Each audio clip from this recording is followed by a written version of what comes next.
Hello dear students, so from today we'll start class 10th geography chapter number 1, that is resources and development. So here first we will talk about the resources. What are the resources? So let me tell you about the resources. Everything which is available in our environment and which can satisfy our needs. Remember this. Everything which is available in our environment and satisfy our needs, like water is available in our environment and it satisfies our needs also. Air is available in the environment and satisfy our needs also. Okay, so everything which is available in the environment and satisfy our needs, provided it is technologically accessible, we can get it through the technologies also, should be economically feasible also, should not be too much costly, and one more very important thing, that is it should be culturally acceptable also. The society has to accept it.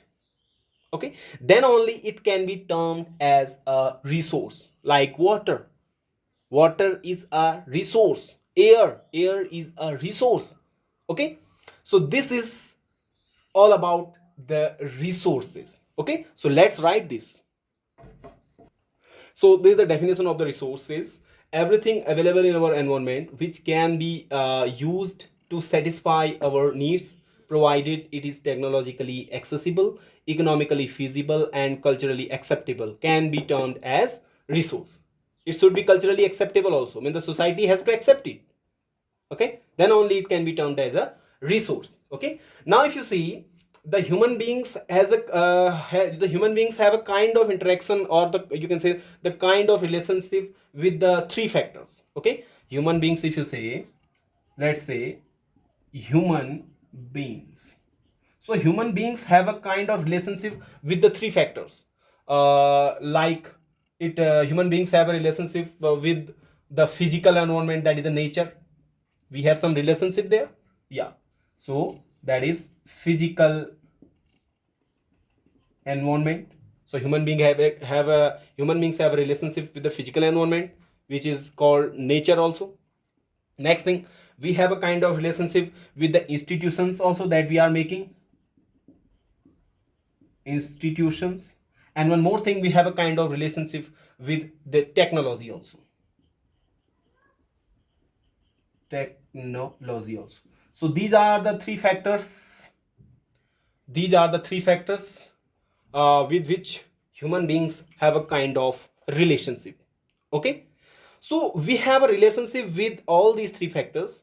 As a resultant, the resources around us or the resources in our environment can be divided or can be classified into two ways. Some are natural resources and some are the human resources. Because we have a kind of relationship with all these three factors, we have a relationship with all these three factors, and we are using technology also, institutions we are making, the physical environment is also there. So we have a relationship with all these three. So due to this, as a resultant, the resources can be classified in two ways.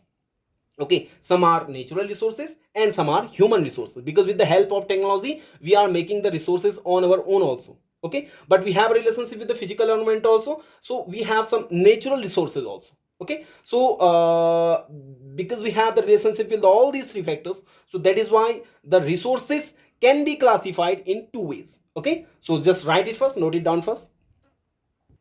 So here we have a classification of the resources. Resources can be classified in two ways. Some are natural resources and some are human resources. Okay, and the human resources can be classified in two categories. We are making the structures and institution, and again we can divide it in terms of quantity and quality also. Means because we can improve the quality of something. Are you getting this? So it becomes a resource for us. We can raise the quantity also, number, we can raise the numbers also. So it is also, with the help of technology we can raise the numbers also, and with the help of technology we can improve the quality also. So it becomes a resource for us. Okay, and the structure and the institution that the human beings are making, that is also a resource for us. So these two are human resources. And the natural resources can be again classified in two categories: renewable and the non-renewable resources. Renewable means which do not deplete, by the time. Okay, means which are not to, which cannot be exhausted, okay, which will remain permanent, like the water, like the wind. So these are some permanent kind of things, would remain there in our environment permanently, so would be termed as renewable resources, okay, means which do not gets depleted, okay, but the natural resources which gets depleted by the time would be termed as the renewable resources.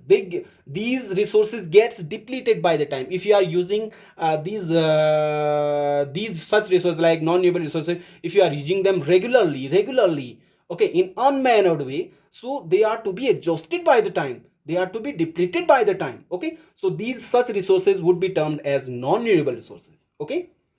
And the non-renewable resources again can be classified in two ways. Some are recyclable, some are non-recyclable. Recyclable like metal, you can recycle the metal, okay, like once you have used the metal, then again you can recycle it and again you can use it, okay. So some are recyclable, but some are non-recyclable, like the fossil fuels. So fossil fuels, the fuels that once you are using, you cannot use it again. Then once you have used, then it is exhausted, okay. So these are non-recyclable, non-renewable natural resources.